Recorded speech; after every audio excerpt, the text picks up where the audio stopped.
Well, it only took 6 months for the new board to arrive, and I noticed the difference right away. Apparently, reading online, this is the old board, this is the new board.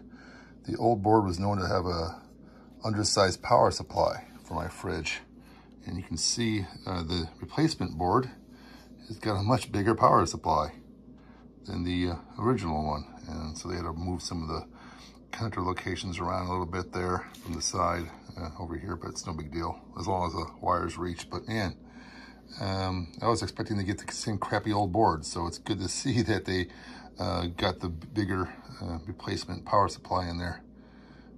Maybe it's been worth the wait, 6 months to get the better power supply, eh? Well, I got it back on. What a pain in the ass. I mean, the engineering here just sucks. I mean, you had to get this whole circuit board assembly that was inside of there, all clamshell together with very stiff cables going up from the bottom, cables coming in from behind, and you have the refrigerant lines here, I guess. You bend them out of the way. They were really hardly flexible, I mean.